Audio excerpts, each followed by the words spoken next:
Good afternoon, everyone, and we'll start probably in about 3 or 4 minutes, but I want to thank all of you for coming today. My name is Gary Allen with the CTA Retirement Savings Plan.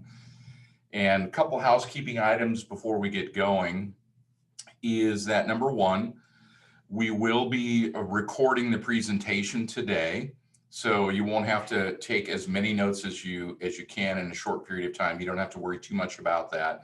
So you'll get a copy of the presentation as far as the slides, plus you will also get a link to the recording for today's presentation. So there will be a couple points during the presentation that I think it'll be really good for you to take notes and to pay attention, because it will talk to you a lot about what we will be discussing later on in the presentation. But overall, I want everybody just to sit back, relax, ask any questions that you want. You can either pipe in through your microphone if you want to turn it on and just talk. I've got no problem with that. It's easy that way. Also, what we can do is I do have the chat open. So if you have questions, you can always send them through the chat as well. I'm just a single person though, so if your question is in the chat, hey Lynn, thanks very much for setting this up. Good to see you. I wish we could do it. I wish we could do it in person, but that's some point in the future. We'll figure that out then. So yeah, if you want to ask questions, you can do that in the chat. But like I said, I'm a single person, so if I don't notice your question in the chat, kind of just let me know, and then I'll be able to answer any questions that you have and so on. I think we have about 50 something people that had registered for the presentation today. Usually we get about half, and that's just fine because you'll be able to watch it and look at it later on. Like I said, we'll do a video of the presentation plus the slide deck, so you'll be able to see all of that, which I think makes it just a lot easier to do that. So couple things we're going to talk about, and we'll get started in about 2 minutes or so. It's just turning 3:30 right now, so I just take you through some more information about what we're going to talk about today. So at the beginning of the meeting, while I still let more people in, at the beginning of the meeting, we'll spend just a few minutes talking about financial wellness in very broad terms, give you some pointers about how to help out with your own personal finances, things that you can think about or do. So that's the starting point. Then we'll get into the meat of the conversation, which I think is why most people are here, to talk specifically about retirement. And we'll start that conversation off by really diving down into the STRS system. So at the end of this presentation, there's a couple of things that I hope that all of you walk away with. One is a working knowledge of the actual formula that will help you understand what your future pension is going to look like. Also, what actions you can take in order to try to maximize the pension. And we spend a good amount of time up front, because the pension is truly the backbone of your future retirement. Now, we focus on STRS because about 99% of CTA members are in STRS. However, we know that there are some of you that started in the PERS system and stayed there. A lot of what we'll talk about today will translate over to the PERS system. It's just that their formula is slightly different and the numbers are different, but the concept is basically the same.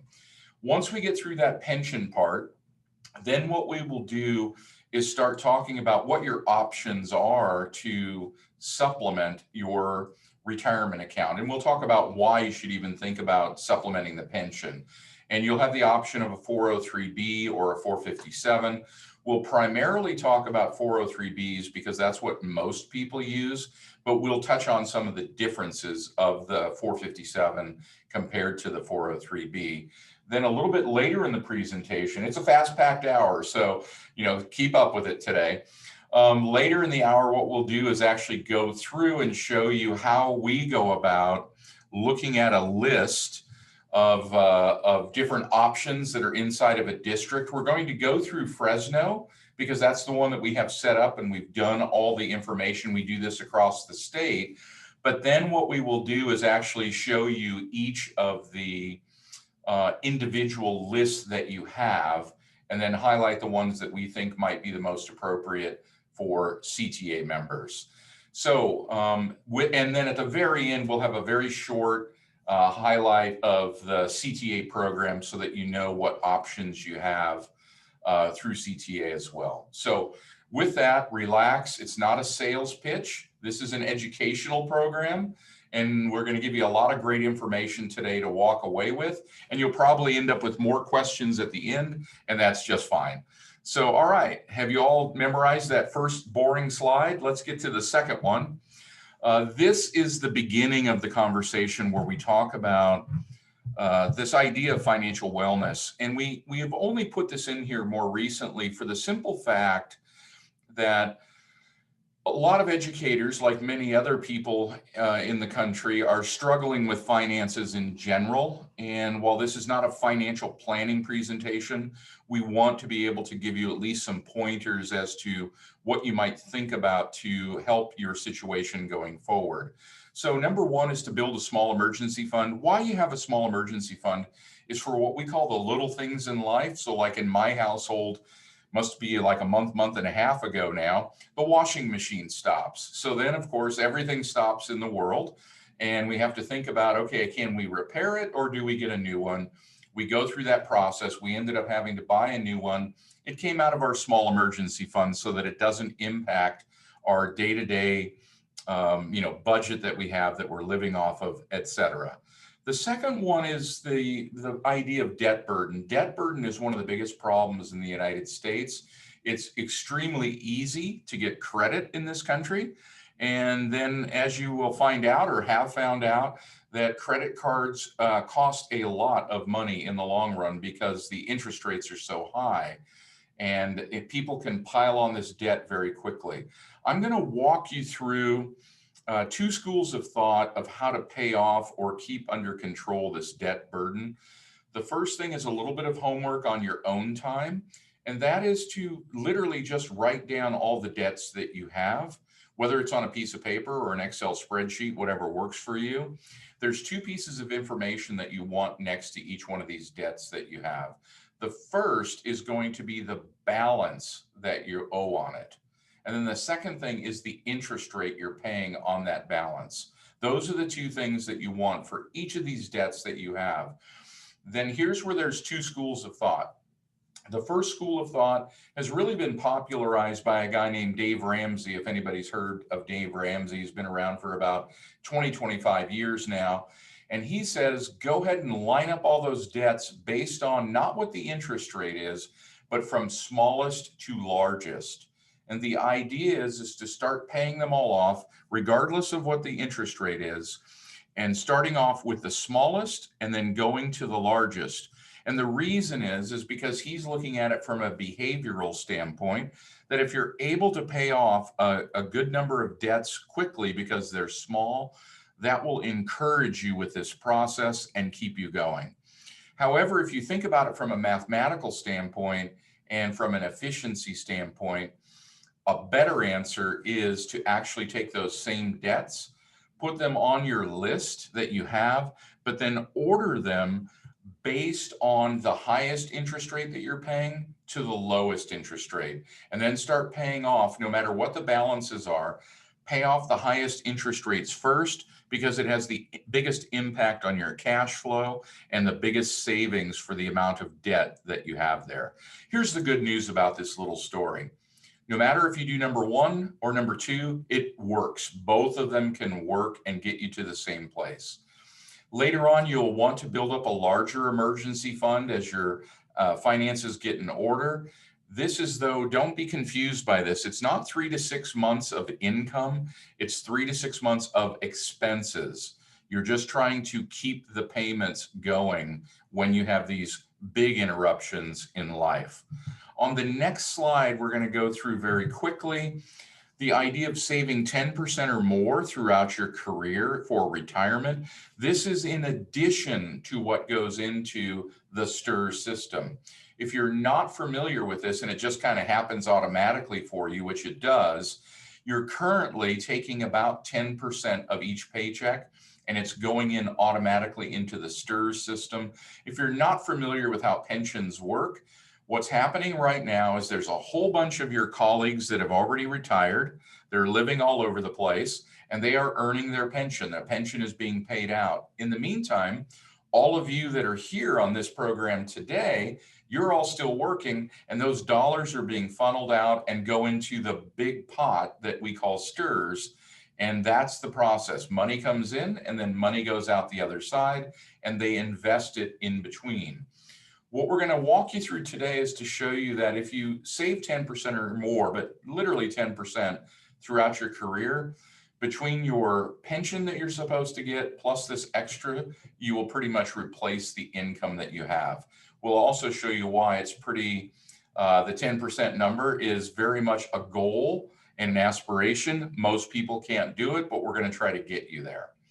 The next one is to, if you have kids or grandkids, and you already know it's time to start saving for college, because as you all know, secondary education is very expensive. And depending upon where they go, and that's why City College, I'm old, I call it City College, looks pretty good when you've got kids. However, if they're great kids and they're going to go somewhere, you know it's going to be a bunch of money. One website that we would tell you about, and I'm going to try to type it in here at the same time, and it will be in the chat. It's called savingforcollege.com. And if none of you have seen this before, savingforcollege.com is a great resource. It's a website. What it will do is tell you a bunch about saving for college, and it will specifically cover what are called 529 programs. These are state-run programs where people can save money for kids for college, and there's a lot more to it than that, but it's a great place to get started to do your research. The one little thing I'll tell you about California, unlike some states, California does not give an economic incentive to use the California 529. What that means is they are not saying that you will get a break on your state taxes for the money that you put in it. So because of that, that means that anybody here in California, you should look at all the state programs to see which one makes sense for you. There's everything from expensive ones to less expensive ones and so on. And savingforcollege.com can kind of walk you through that. The final bullet point that I put here is pay off your mortgage early. This used to be really popular when interest rates were a lot higher. It's not such a big deal now that we're down at 2 or 3%. But just to put it into perspective, when I was a young whippersnapper in 1981 and went to my parents and got some help and bought my first house, I was super excited because my interest rate was only 14%. And so obviously interest rates are quite different now. And yes, I did refinance and all that later on, but paying off your mortgage beyond the idea of the fact that you no longer have this bill, for some folks, what it does is it gives them peace of mind that they've paid off where they're living. They don't have to worry about it in retirement. But as I said, with interest rates so low, not such a big deal where people want to pay off a 2 to 3% mortgage if that's where you are right now. So there's your very quick summary of basic financial wellness to help get you on track. Now we're going to get into the meat of what we're going to talk about today. And a couple things, like I said, we're going to start off with the pension. So I'm going to spend a couple minutes on this slide. There's not much on here, but there's a lot to talk about. This formula is the key for each of you to get a good retirement and to maximize what you can get out of the system based on your individual circumstances. And overall, the salary or the formula is not very difficult. It's pretty easy, but we'll also go through the nuances of it so that you have an idea of what the implications will be depending upon your circumstances. So to begin with, let's understand what service credits are. This is basically just a translation of how long you've been working and whether you're full or part-time into what we call credits. So for example, every year, if I was a teacher and I'm working and I'm full-time, for that school year, I would get 1 credit.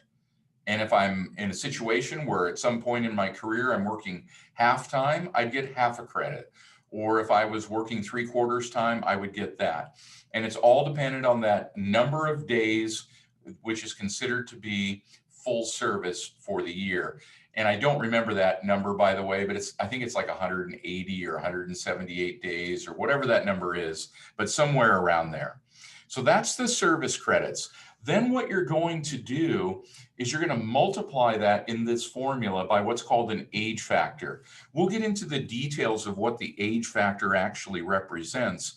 But for now, just think of it that it's that point where you're going to retire. So it's your retirement age, and if you're going to start taking payments at that time.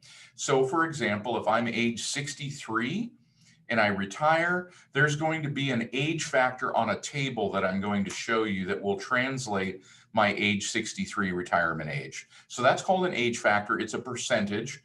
So then you multiply that age factor by the number of service credits you have. And then here's where it gets a little bit interesting, the final salary. There's a lot of information that I've heard from a lot of educators out there, and I want you to get this basic part down because it's really critical to understand this. First off, in the STRS system, there are two formulas. There are two formulas that you need to be aware of. It's this formula, but two variations of it. And so if you are going to fall asleep at some point because it's been a long day, stay awake long enough for the next minute and you'll understand what this final salary is, because it's really important. If you were hired before 2013, you're going to be in the group that is called 2% at 60. And so you'll want to write that down. If you're a teacher that's been around or an educator that's been around for a while before 2013, then you're in the 2% at 60 group. If you're hired 2013 or later, so you're a newer educator, and this is all prevalent on when you got into the STRS system and without any major breaks. So in other words, you've been around. But if you're a newer teacher or newer educator, you're going to be into the formula that's called the 2% at age 62. So we have two groups, the 2% at 60 and the 2% at 62 group. Now let's figure out what are some of the nuances between the two. The formulas are going to work virtually identical, but the numbers will look different. And one of the things that's different is the final salary. If you're in the 2% at age 60 group, wake up for a second. And here's what you need to be aware of. If you have 25 years of service or more at the time you retire, good news for you. That good news is that you can use the single highest year of compensation as your final salary. And it doesn't matter when it happens. I could do it when I'm age 60 and then go part-time for 3 years. And there's this, sometimes people have this misnomer out there that, oh, it's got to be based on my final salary, that last year where I was working part-time. No, it's based on the single highest year of compensation if I have 25 years of service at the time I retire and I'm in the group of 2% at 60. If, on the other hand, when I go to retire and I don't have 25 years of service and I'm in that 2% at 60 group, you have to figure out your final salary differently. And here's how it works. Once again, it's going to be an average of the 3 highest consecutive years of compensation that you have. So let me walk you through that. And let's just assume that I'm retiring right now. I'm done and I don't want to do this anymore. So I'm done in May or June. What I would do is look at my 3 last years, because I'm assuming these are the 3 highest years of compensation. And then I just get an average of those 3 years. And that's what my final salary is. If I'm 2% and I have less than 25 years. Did somebody have a question? Nope, just an open mic. That never happens to you guys, does it, when you're teaching? All right, so then we go across to the next group, the 2% at age 62 group. I haven't forgotten about you. You guys are much easier. You only can do the 3 highest consecutive years and do an average. You don't have that single year that you could use. So it's only the 2% at 60s. The 2% at 62, You have to figure out the 3 highest consecutive years. And also just remember, it's not the last 3 years, it's any 3 years consecutively that give you the highest compensation. And then when we put this all together, it's literally how long did I work, the service credits, multiplied by an age factor, which I'm going to show you on a table in a minute. And that will give me a percentage, those first 2 numbers, a percentage of what? My final salary that becomes my pension estimate. So that's the way that formula works. And now we'll put it into play with some numbers so that it starts to come into what I would call clarity here. This is the table that I'm going to be looking at.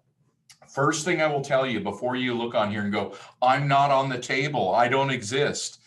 We only are showing you ages 60 to 65, and we're only showing people that have service credits from 20 to 35. This covers about 95% of people, but it goes all the way down to age 55 that someone could retire and start taking payments. And obviously you can go to 70 or 75 when you retire if you want to. The table will expand and go out, and I'll show you that a little bit later. The reason why we make it this size, this part of the geography hits most people, and also we need to keep it large enough so you can see it.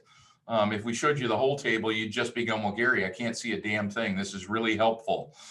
So as we go through this, notice also on the top, the service credits go from 20 to 35. You could have 10 years, you could have 35, you could have 40 years. My record so far, I met one educator, bless her. She retired last year. Anyone want to guess? She had 51 years of service. I don't know how anybody would do that, so she's probably a robot, but she did it. That's amazing to me. So when we look at this, first off, notice I've highlighted the 2% at age 60. The table I will show you later on after we get done with the 2% at age 60 will be the 2%ers at age 62. So this is why we wanted to make sure that you know which group you're in as we go through this. Just had to let another person in. And so as we go through, let's start to dissect this table and see how it works. So we start with the retirement age, and I'm going to say that I'm going to retire at age 63. And this is where that age factor comes in. My retirement age of 63 converts to 2.4%. These age factors are in a table, which I'll show you later, the whole table, but they're givens. This is set by CalSTRS. And so what this means is I'm going to multiply all of my service credits by 2.4%. So let's go through that process.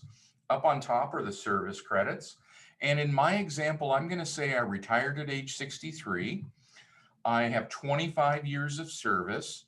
And so all we have to do to figure out kind of where I am in the pension world is I have 2.4% here. I have 25 years of service. Those two multiplied together gives me 60% of what? 60% of my final salary. That's all the formula is. It's pretty straightforward. Now, I will admit to you that there are a lot of nuances and a lot of little things that you might want to be aware of, but this is the basic formula and how it works.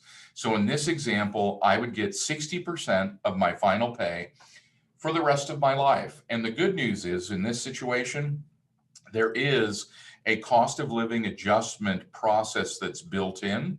So this will not be stuck at whatever dollar amount that I'm going to show you in a little bit. It will actually go up over time. As CalSTRS says, we're going to do a cost of living adjustment this year or that year or whenever it happens. Can I ask a question? Absolutely, please. Sorry. I don't want to listen to myself all day, so please ask. Sorry, my name is Tammy and I'm from Alhambra Teachers. So I want to make sure I heard you correctly.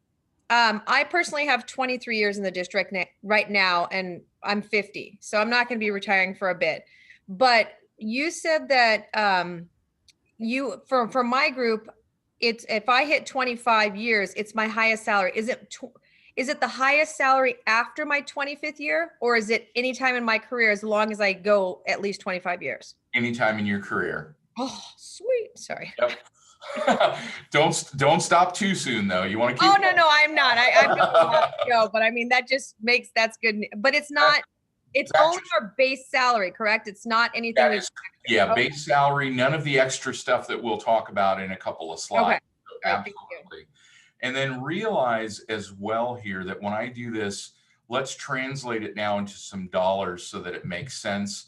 I'm only using a final salary of 100,000 because it makes the math easy, so people don't get lost.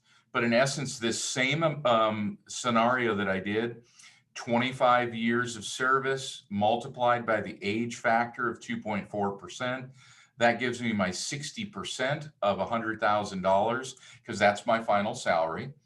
That gives me $60,000. And that's for the 2% at 60, folks.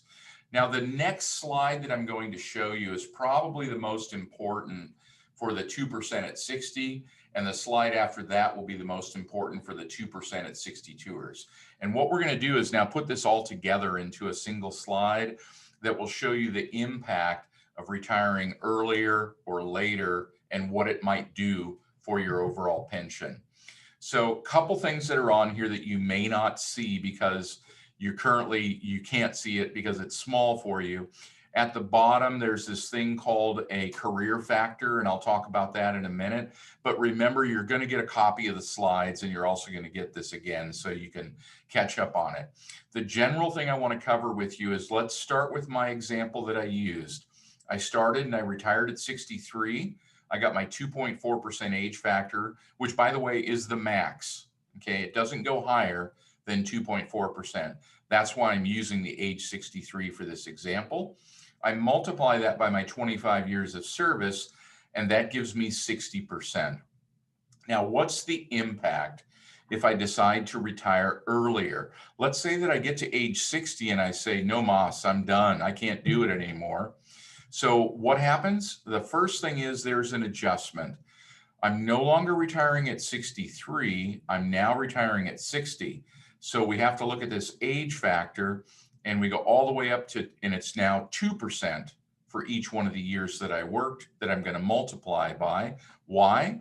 Because I'm retiring at 60. So I work my way over, but remember, I don't go over to here because I'm no longer working 25 years. Remember, I'm retiring 3 years earlier. So I have 3 less years of service credits.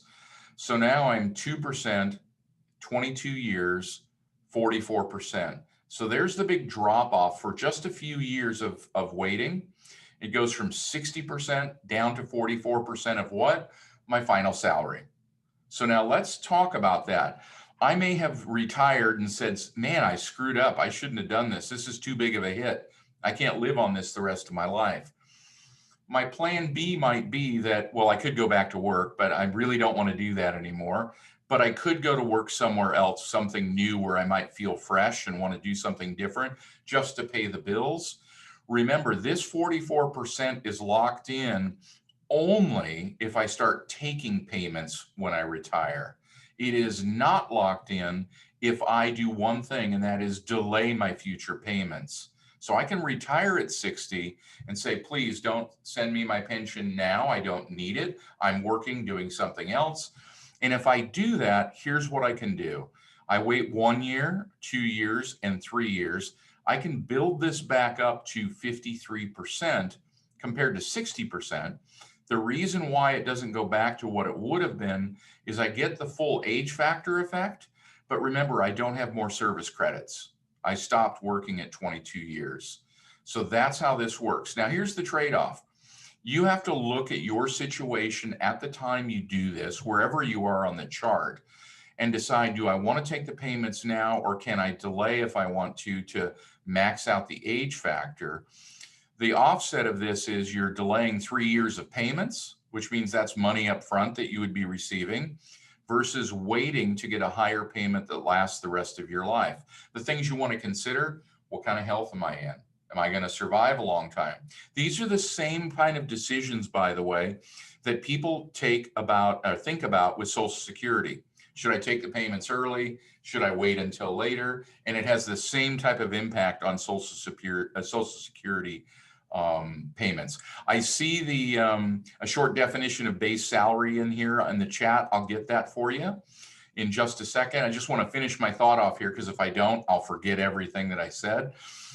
So anyway, Conversely, let's think about the opposite. I get to 63 and say, hey, it's a cakewalk. This year, the kids look pretty decent. The parents are reasonable. I'll go another year. So in that case, what happens is this.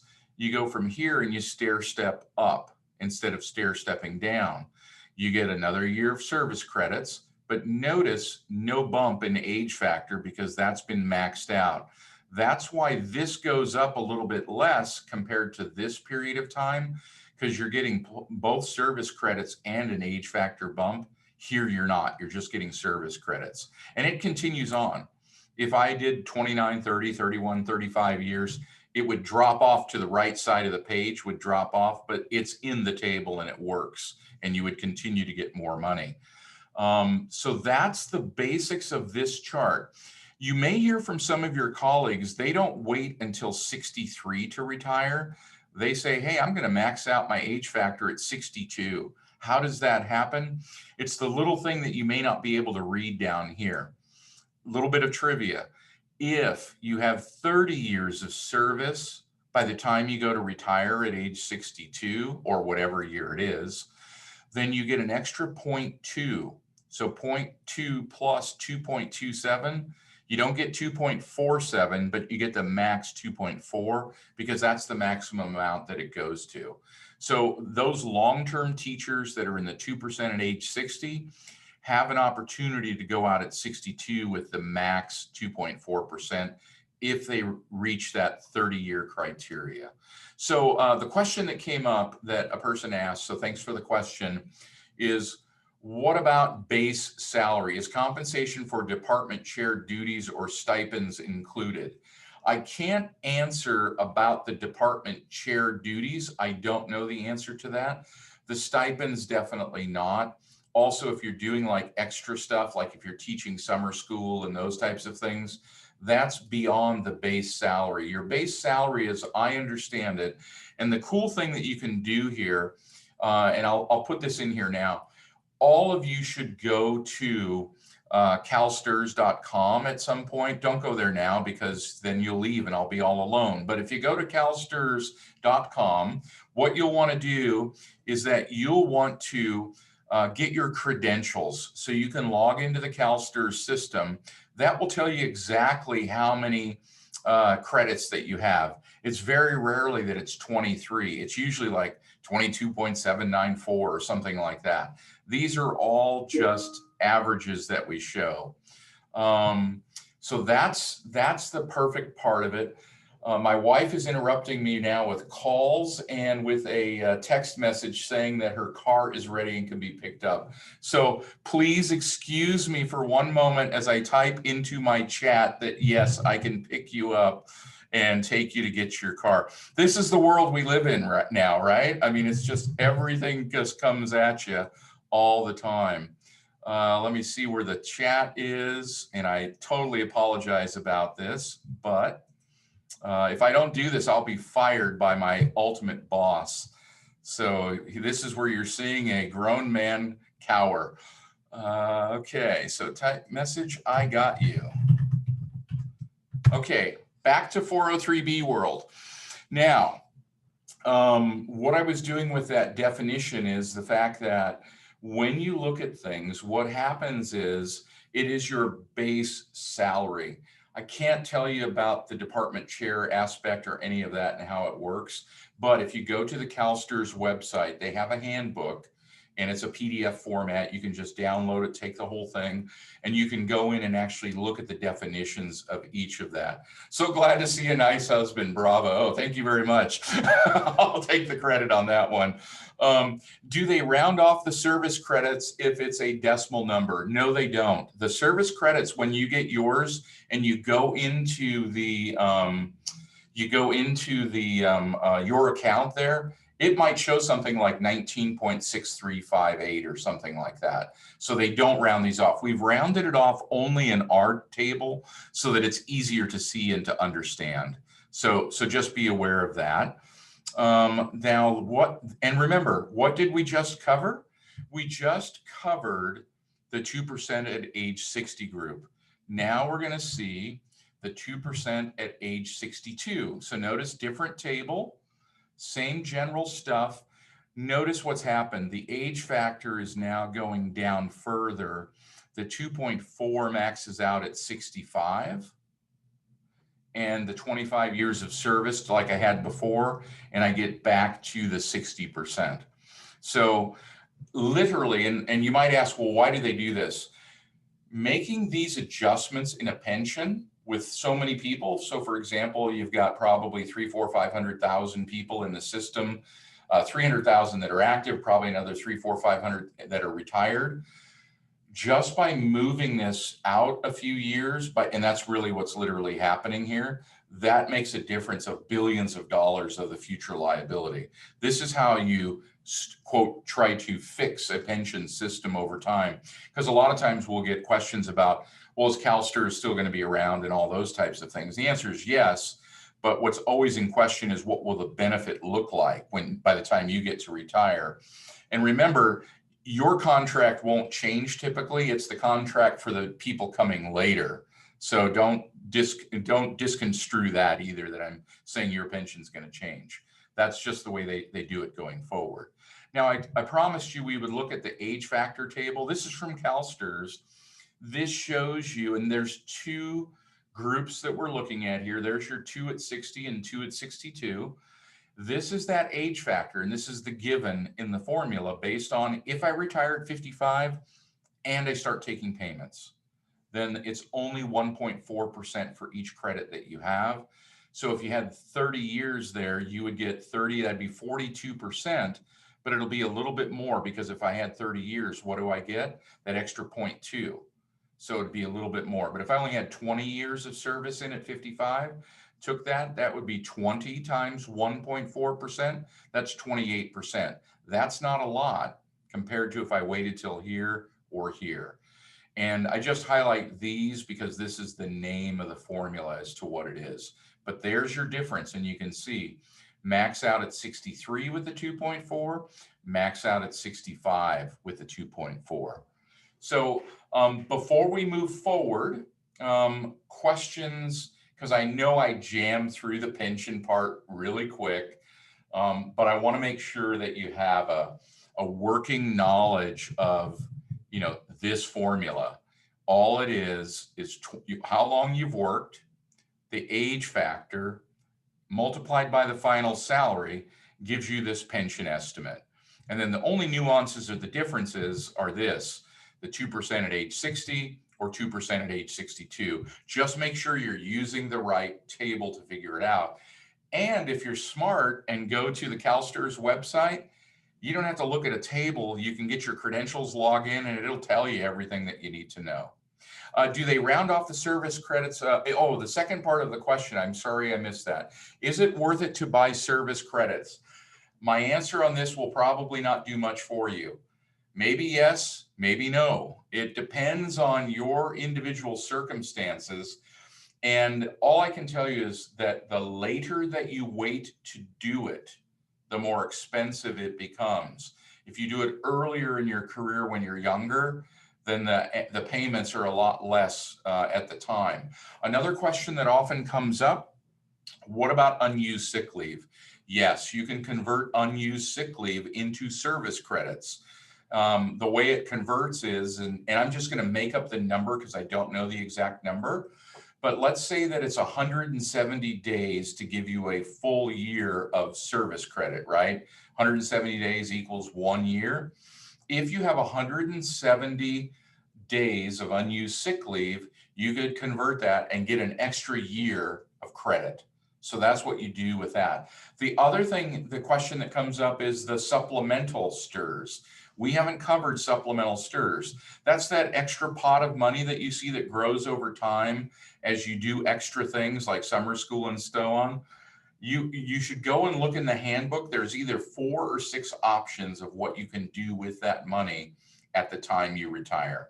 As I remember, you could take a lump sum, you could go ahead and amortize it and get payments for however long that it lasts. I believe there's a way to take it out and put it into something else, but don't quote me on that part because that's changed over the last few years. Just go into the handbook and look under what can I do with my supplemental retirement when I go to retire.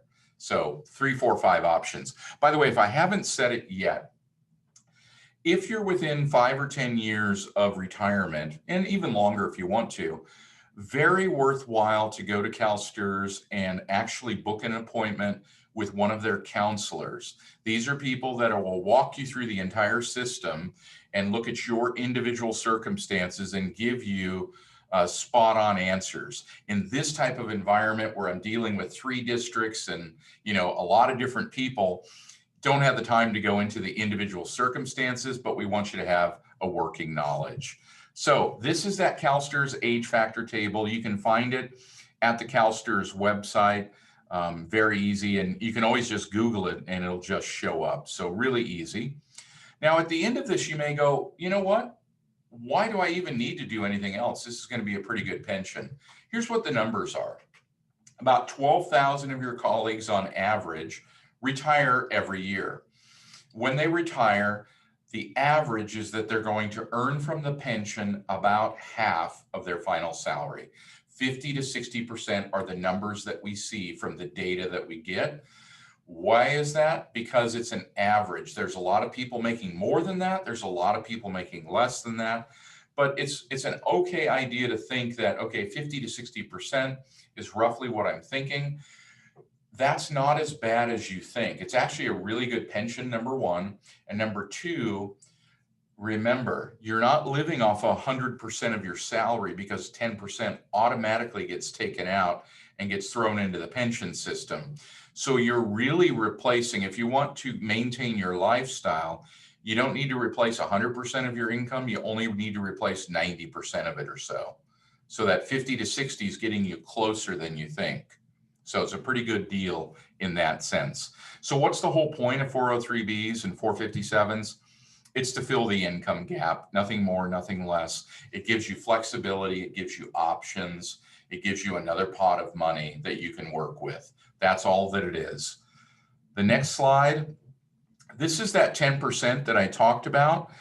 However, this is not realistic for most people. If you look at the next slide here, this green line represents what most people do. They start off and they have so much in there right here, way below the 10% goal. They get to mid-career or later, and that's when money starts to plow in because we all wake up and say, shoot, I should have done it earlier. I didn't. There's a million reasons why we didn't do it. But then we try to funnel away as much as we can later on and play catch up. The hardest thing to do for those of you that don't have a 403B or 457, the hardest thing to do is to get started. For those of you that have already started, congrats, because that is the big hurdle. Currently, the data that we see, 55 to 60% of CTA members have a 403B.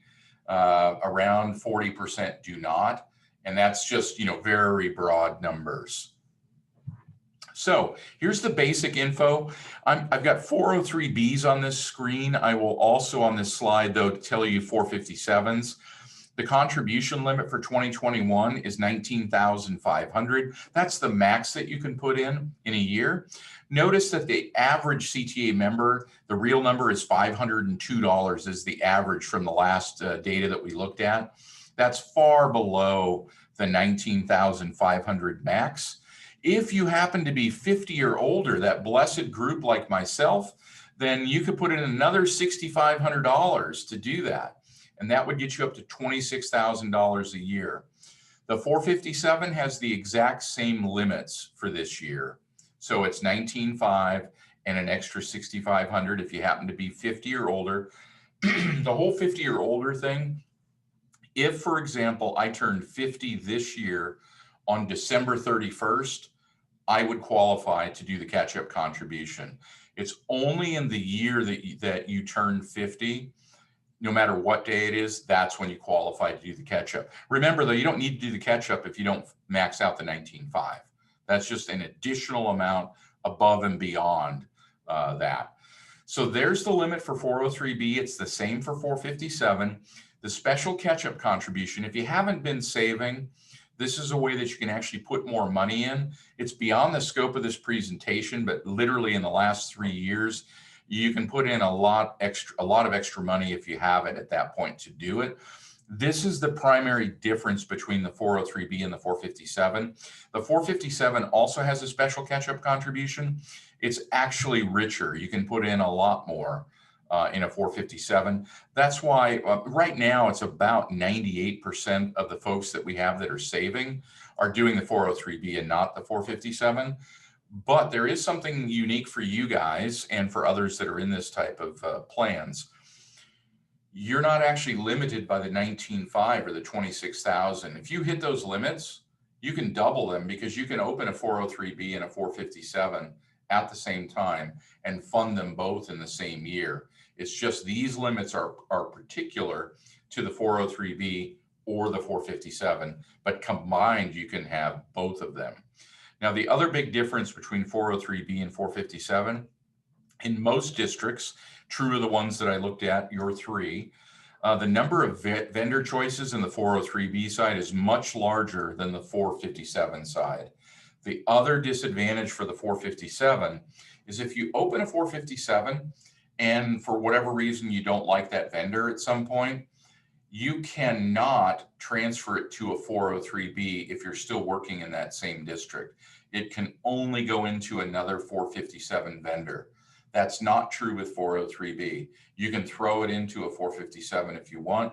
It's just one of the quirky little laws out there. So don't get, hung up or caught by that information and not realize it. So next slide. Traditional or Roth. People look at this and sometimes get confused. They think, should I open a Roth or should I open up a traditional? Which one has better investments? It has nothing to do with investments. It's all about the taxes and how you want your taxes to be treated on your account. So let's talk about a traditional 403B. Let's say that I make $10 a year as an educator. I take $1 out of my paycheck. My take-home pay is $9 in my simplified example. I'm ignoring all the other little boxes in my pay stub. So I make $10 a year. I take $1 out, throw it into my 403B pre-tax. I make $9 take-home pay. Here's what happens. My district, my employer, is going to report to the tax people, the Fed and the state, that my income this year is only $9, not $10. So it's reducing my current income taxes. That dollar goes into a side cart that I'm calling my pre-tax 403B. It grows tax deferred, but there's no free lunch. At the end, what happens when I go to take the money out, whether it's the money I put in or the money that it has grown to, all of it is taxable at ordinary income. And remember as well that you will have a pension if you've been doing this for a long time, and that's also taxable. So it's not a tax-free pension either. You pay taxes on it. That's a traditional 403B, and it works very well. There's another version of this called a Roth 403B. We don't call it an after-tax 403B because it was Senator Roth from Delaware that put the law together. And back in those days, they put people's names on laws. And so we call it a Roth to confuse everybody, but think of it as an after-tax contribution into your Roth, or if you're like doing an IRA on the outside on your own, these are after-tax contributions. Let's take the same example. I make $10 a year. I take $1 out of my paycheck. My take-home pay is $9. That's all the same as what I described earlier. Here's where the difference comes in. My district is not going to report $9 of income this year for me. They're going to report what? $10. So I pay taxes on everything that I earned this year. So that so far doesn't sound like a great deal, Gary. I'm not too excited about this. Wait for the punchline. So as we go forward in time over the years, it grows tax deferred. And then here's the kicker. When you go to pull the money out, not only what you put in, but everything that has grown, the interest, the income, the growth, everything comes out tax-free, regardless of what your income tax status is. So for young, and so the next question most people ask is, well, which one's better for me? I can't tell any of you individually what's best for you because I don't know your circumstances. So I can give you some guidance to think about. If you're a younger educator, and what do I mean by that? 20s and 30s for sure, and your tax bracket isn't out of this world, then most likely the Roth makes a lot of sense because of what I talked about. You'll have decades of basically tax-free growth. If you happen to be in your 40s, that's kind of the break point of it could work either way for you, depending upon your circumstances. But when you get into your 50s and into your 60s, and you're probably at the top of the food chain when it comes for what you're earning and all that, then sometimes it makes a lot more sense to lower the current income taxes and then just deal with that later. So those are the two options. There's also one advantage the Roth has over the traditional 403B, and it's this. Remember that when the money goes into the pre-tax 403B, and this is true of IRAs as well, so you can also translate this into your personal life, that when the money goes in, because you haven't paid any taxes on it, they're going to force you to start taking the money out. It's called required minimum distributions. The rules just changed this past year. So what happens is that you now have to start taking it out in age 72.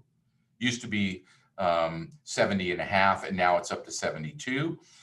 The Roth, they don't care. You've already paid all your taxes. You can leave it in there as long as you want. You're not forced to take it out.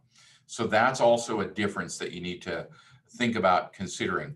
The other questions that come up about this, do I have to do one or the other, or can I do both? The answer is yes, you can have both. You can have both in the same account because it's just trust accounting that keeps it separate. No problem, no issue with that. So you can also have multiple 403B accounts. I would not advise that, but it's possible to have a bunch of them. People sometimes collect this stuff.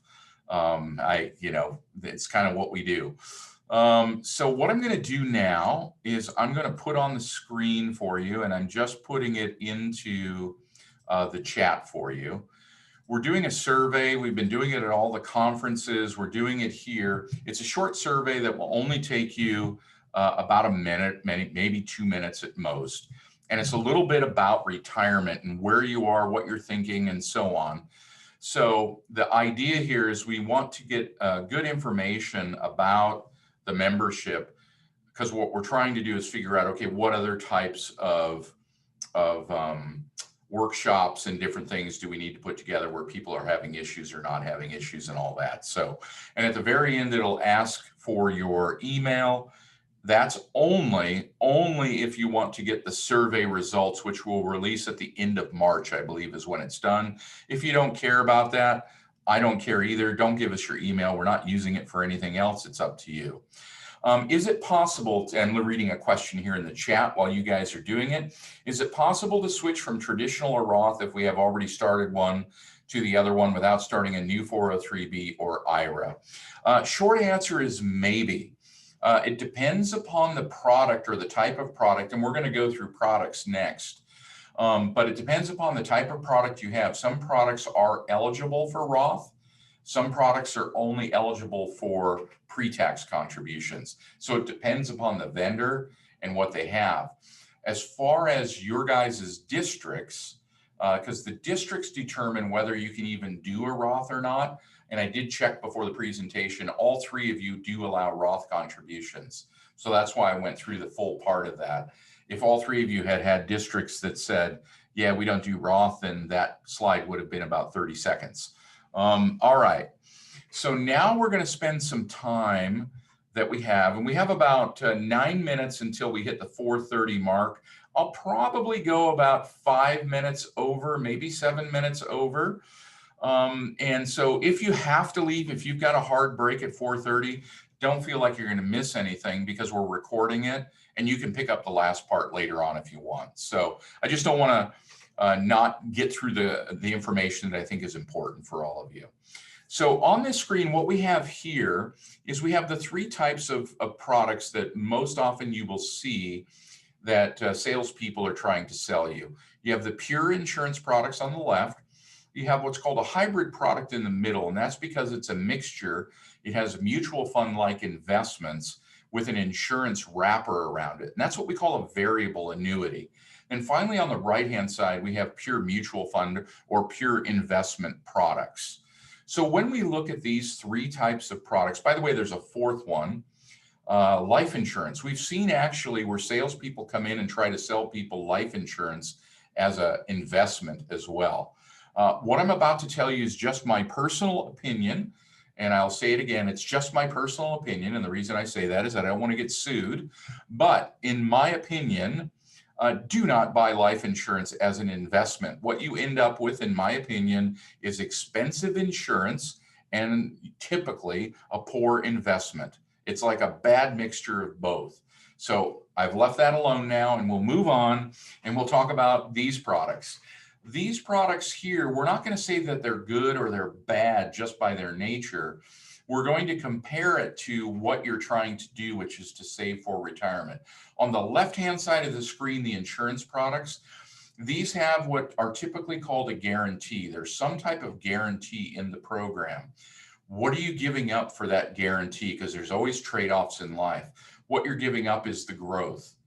Because remember, with an insurance product, remember, whether it's a fixed annuity or these newer ones that are called equity indexed annuities or fixed indexed annuities, those are sold as if they're investment products. The typical pitch is, how would you like stock market like returns with no risk to the downside? Well, we all would like that, but it doesn't exist. So what's the trade-off? Because the insurance companies are going to guarantee you something, and that's all you have with these types of products. It's not an investment product. It is just a private insurance contract between you and whichever vendor you're using. They're promising you something in return for your capital. So when you have this contract in place, they're guaranteeing that you're not going to see volatility. So what do you give up? You give up the growth. What we'll show you in a little bit is how these returns have been for these types of products historically. They're pretty low. In the middle, you have the variable annuity. That's where you have a insurance wrapper around mutual funds themselves. They're not bad for a growth product. The problem typically is the fees.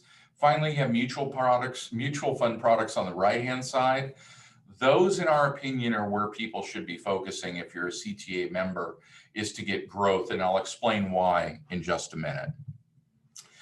These are the typical types of returns that you see from the various products, especially now in the current interest rate environment. These are what we call nominal rates of return, and they look pretty good until you realize what nominal rates of return means. This means the gross return. What's not shown on this screen is the effects of inflation. Inflation hovers around 2.5% to 2.75% per year on average. So if I get 2.5% to 2.75% inflation working against the return, this first return is negative. In a real rate of return environment, this is negative. 3% is barely passing, and 4% is a little above that line. You're just not getting growth over time. You'll see these products. We see hundreds of them as we go through them with educators. You buy it 5 years ago, 7 years ago, 3 years ago. You have basically what you put into it once you strip away all the stuff. Conversely, if you are willing to take a little bit of risk, not crazy risk, but some risk, then you can see reasonable rates of return that will outpace inflation without guarantees, of course, because it is the stock market. But we'll talk about that in just a minute. So let's go through an example. This is CTA Cindy. Everybody knows her. She's been around 25 years. She saves $300 a month during her career. She never increases it, but she's doing great. She puts $90,000 in that situation. Now, what is she worried about? There's two things as every investor is worried about. The first one is volatility. We're scared that the market's going to go down and we're going to lose money. And then the second one is that silent killer called inflation that basically burns money. And you've all seen it. What were the price of houses 20 years ago, 30 years ago? What was the price of a new car 20 or 30 years ago? I'll give you the extreme example. Back when I was young and in high school, we had an open campus. I could walk across the street with my buddies, and we could go to McDonald's amongst other stuff that was there. And I would get a Big Mac or a quarter pounder, because that was actually the only choices back then, a large fry and a large Coke. And then I'd give them $1 and they'd give me a nickel back because it was 95 cents, including tax. I have no idea what, a Big Mac and all that stuff costs today. Haven't had one in a while. I just know it's a lot more than 95 cents.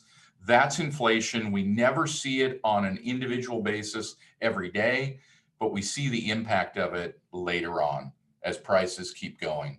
So of these two primary risks that we have with investments, the volatility is what scares us. The inflation is what kills us over time. We never want to take too much risk or too little risk. And what volatility does is it scares us out of being in the market. And typically that's how these things are sold. But now let me give you a number here. This is 3% rate of return versus 8% rate of return. Same scenario, 300 a month, 25 years. So at the end of her career, if she has this low risk, low return product, she feels happy because there's been no volatility. She feels happy because she's got $125,000 in her account, but she didn't remember that 90,000 of that 125 was her own money coming back to her. That's her contributions. That leaves $35,000 left. Well, that's a little bit of growth. It's not after 25 years and you factor in inflation. The rate of return on this is actually almost zero. She's basically getting her money back for giving this money up for the last 25 years. You need to, in our opinion, go and take a little risk. Yeah, you'll have some more money. Yes, it's still 90,000 out of your pocket, but there's actually a return that you're rewarded for taking that risk. This is the huge difference, that this here will not get you anywhere as far as supplementing your pension. And remember one thing that you have a pension that's guaranteed no matter what the stock market does. So the beautiful thing for educators is this: the biggest risk in the stock market is not the fact that it will go up and down. It does that all the time. Nobody controls it. It's the fact that you may need to take your money out when the market is down. That's when you lose money. But if you have a pension, that allows you to live through those short downturns where you don't have to take money out when the market's down, because you've got that base, that pension, that if you've done everything right on the pension side, you should be in pretty good shape. All right, I'm going to quickly take you through this process. This is Fresno, and then I'm going to show you your product list. It's very similar. I'm going to give this the quick 1 minute because there's no reason to spend a ton of time on this, but it's a great process if you want to do it yourself. So in Fresno, like your example or your districts, they offer 30 companies and 102 products. This is why teachers have no idea what's going on for the most part with 403Bs, because as soon as I look at this, I can't read it because there's so many and it's confusing as hell. So how do we bring some clarity to all of this? We start putting in some basic screens to eliminate products, not because they're bad, they just don't fit what we're trying to do. So the first thing is we say eliminate those low risk, low return products, because you're basically just getting your money back over time. You're not earning and you're not getting enough growth to overcome inflation. That drops it to 44 products for Fresno. Then what we're going to do is say that's still too many to look at. Let's eliminate products that have commissions or surrender fees. Commissions pay for somebody else's retirement, not yours. Surrender fees punish you for the fact that you want your money back and that other person got some of your money and the insurance company or the mutual fund company wants to get their money back. So the reason why we say let's eliminate those products, this is a very competitive market and there are products that are just as good, if not better, that don't have commissions or surrender fees that are available to each of you. And then finally, we want to eliminate any product that has really high fees, because high fees are bad. All they do is they erode your returns. Nothing is good for you. This is the Fresno menu, but I'm not going to spend any time on it because I want to show you your guys' menu. So there's 3 of you here, so don't think I've forgotten you. I've got 3 slides in a row. Okay, so just be aware of that. Here's the first one, which is San Gabriel. What we've done is we've highlighted the 3 that are low-cost products. That is the Vanguard, which is available in your district, the CalSTRS Pension 2, and the CTA program that I'm associated with. So these are the three products that we think make sense for any CTA member to take a look at. I'm going to give you the nuances of it. First of all three products are pretty darn good products, so you won't go wrong with them. That's the first thing. The second thing is this, that there are nuances to each one. Vanguard is the cheapest of the three products on an annual basis. CTA is about $30 to $50 a year more in fees than the Vanguard product.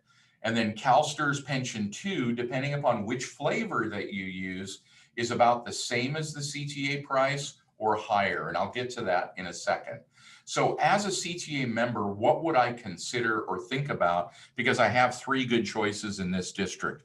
By the way, just to cut to the chase, the next 2 pages will also show that all three are available in all three districts. So there's no district envy here, so you can all relax. So with Vanguard, that product is a great product if you're a do-it-yourselfer and you feel comfortable with investments. You've got no problem, filling out the paperwork, picking your own investments, managing your own portfolio, feeling comfortable when markets go up and down, all that good stuff. Great product. About 90% of CTA members, at least from our survey, said we'd like a little help and we want somebody there to help us. That may not be the best program for you if you're that type of person. But for the pure do-it-yourselfer, you're not going to go wrong with Vanguard as long as you pick decent funds in there. And they got a ton of funds, so you'll be fine. The CalSTRS Pension 2 is what I'll cover next. Also a very good program. Comes in 2 flavors. There's what I would call the basic program. That's the one that I would look at if I was a CTA member looking to buy a 403B. And the reason why I say I would use that one, because it's their lower cost version of their program. They also have what's called the managed account version, which has a Voya, a managed account. In my opinion, I wouldn't do that because it more than doubles the cost of their program and makes it pretty expensive. Now, there's going to be some differences in how the pricing structure works with the 3 of these. When I run through this in just a minute, you'll see what I'm talking about. The CalSTRS Pension 2 is really good for those CTA members that are really working on a very limited budget with what they can put into their 403B. So what do I mean by that? If you're putting in like 10, 20, 30, 40 bucks a month, that's a limited budget. I'm super happy that you're going to be saving because that's what we all need to do.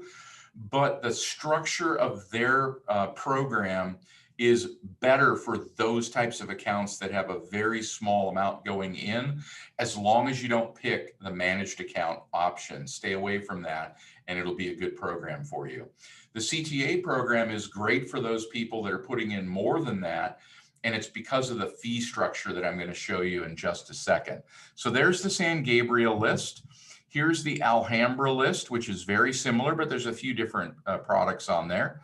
And then the same thing here with Garvey as well. So these all look about the same. Let me show you what I was talking about with fees. All of the programs I just talked about and most of the others have 2 types of fees in their system. One's called a fixed fee. So no matter what your size of your account, 20,000, 75, 100, it's going to be the same. So let's say you've got a $50 annual fee. It'll be the same no matter what your account balance is. Then you have what are called variable fees. Variable fees work like this. It's always going to be a percentage of what your balance is. So let's assume in my hypothetical example here, we have a 403B that has a 1% fee. 1% of $20,000 means that I would pay $200 a year. These are annual fees. $200 a year for that variable fee. And this is where fee creep comes in, fee creep. As your account grows, because you're putting more dollars in and you're starting to save and you see this, that same 1% fee, if you remember, was $200 a year because you got a 20,000 balance. Later on in your career, when you're up to 150,000, that same $200 fee has jumped to $1,500 a year. That's the difference. That 1% keeps growing with the size of your balance. So those are the 2 types of fees to be aware of. Here's how it works in the real world. This is the variable cost and the fixed cost that you can see. In these columns right here, you'll notice one thing that's quite different. CTA by far has the highest fixed cost. That is by design, because we know if you're a career educator, you're going to be saving money over time, and you would rather have a fee that is pretty much fixed. The variable side of this equation is very low on the CTA side. These are the mutual fund expenses compared to the other programs. So when you're first starting out, there's no doubt CTA is higher than these, except for the pension 2 with the Voya managed account, which I said stay away from. If Vanguard was on here, by the way, and I'll just verbally go through it, because in Fresno, they don't have Vanguard. So you can laugh at Fresno if you want to, that they don't have Vanguard. I'm just kidding for anybody that would get upset with that. But anyway, here's the point of what happens. Notice as the balances grow, the CTA plan continues to go up a little bit in fees because of this this variable fee. But notice what's happening here with our colleagues with their programs. They continue to go up. This is early in the career. Let's look at the last 10 years of your career where you have some real money. Then lo and behold, we're still almost barely registering as a fee, right? Because $95 plus that variable. These are annual fees. Why has it jumped up so much? It's the structure of how they built it. And it's not good, it's not bad, it's just how they work. When CTA put this program together, we said, we're not going to make a profit off of this program. We're just trying to pay the bills with it. The union itself doesn't make any money. There's no economic incentive. We pass on the cost of the program to you. And this is what happens and why. And by the way, these are examples versus lower cost programs. If we had a bigger one, we could show you that it's not $1,000 a year in fee differences. We've seen some that have been $5,000, $6,000, $7,000 a year in fees compared to the most expensive. Right now, the CTA experience that we have for people that have switched, it's about a 70% savings in the annual fees. Now, why is that? Because if you're with Vanguard and you're doing your own thing, the one thing we tell you, don't switch. If you're in the CalSTRS program and you're comfortable and you're okay with paying the fee, don't switch. So we don't force anybody or try to do the hard sell on anyone. We just know that we have a good program. And I'll end with this last part. We spend a lot of time thinking about, spending in, we got a new television, I don't know what it was, 6 months ago or 5 months ago. My wife and I probably spent hours looking over it and trying to save $100. We all do this when we do consumer goods. Here's the example for a person's career. These are not returns. This is the fees that someone would pay. And this is the average 403B product that you can find right here at 403bcompare.com. We actually had somebody go through and do the report. You would spend about $37,000 if you just did this. Work 25 years, save $300 a month. That's what you would pay. A lower cost program like CTA or Vanguard or the CalSTRS program, somewhere between $6,000 or more. You save $30,000 in fees. The only difference is you have $30,000 more in your account, and it's for your retirement. Plus that money, while it was in there, is also growing. And that's why we think it's so important. Why do we talk so much about fees and we don't talk about returns? Really simple. All these programs have decent investments. What ruins the investment are the fees. If the fees are too high, they destroy the returns. This is as of the end of the year. This is last year's return. This is the average over the last 5 years. If you remember earlier when I said the hypothetical, could you earn 8%? Yeah, over the last 5 years, any of the target date funds did really well. By the way, don't look at this chart and say, oh my goodness, Gary, I could make 10% or 11%. Yes, you can when the market's good. There are times when the market's bad. There will be negative numbers here as well. It just so happens right now it looks really good and we're happy about that. But be prepared that markets go up and they go down. But over the long haul, you can get some pretty darn good returns compared to some of the other products that we've talked about. Finally, and I'm done, and I'll let you guys go. If you need to go, you can. I've got about 2 minutes left, and then I got to go because my wife is going to be waiting for me to pick up her car. But anyway, with the New Saver discount program, this is for any of your colleagues. If you don't fit into this category, please tell them about this. Because if they are a new CTA member, and you have to be a CTA member in order to get this benefit, this will help them out to jumpstart their savings. 3 years or less, if they started with CTA in 2018 or later, whether they have a current 403B or not, doesn't matter. We consider them a new saver. What that does is we've negotiated the rates so we can get it down, and it's only a 50% reduction in those fees for the first 2 years. So the $95 a year, which is like $8 a month, becomes $4 a month for these folks. Then the second category is if you've been around longer than 3 years, but you don't have an account, you haven't been saving, you can jump in as a new saver as well, no matter how long that you've been around. So that's our exciting news. And then this is if you want to do something next, here's your hard sell. If you would like the CTA program, here's the link to enroll. It takes about 5 minutes. It's all online. You don't have to talk to a salesperson. You don't have to sit down with an agent or anything else. It's super simple to do. Like I said, it takes about 5 minutes. Here's the good news as well.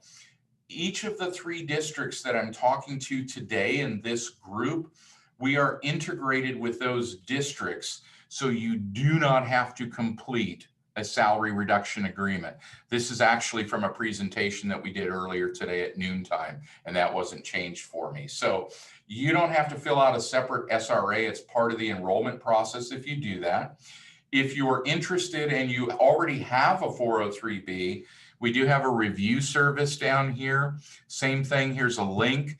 You just put in your information and we can provide you with a report of here's what you have, here's what you're paying or not paying, here's what it looks like compared to CTA, and it's all good information. Last slide for you. There's my contact information and my colleagues as well. So if you have any questions or if you want to talk about it, happy to do that. These are the 2 deals. And so what I will do is just type in this, if anybody's anxious, team@ctaretirementplan.org. If I typed properly, it's now in the chat. Excuse me, that is an email that you could reach out to us if you have questions or anything else like that. You can always set up an individual appointment. If you just send that email to that, we'll get back to you and send you a link for a Calendly appointment, and you can, set up a time that makes sense for you.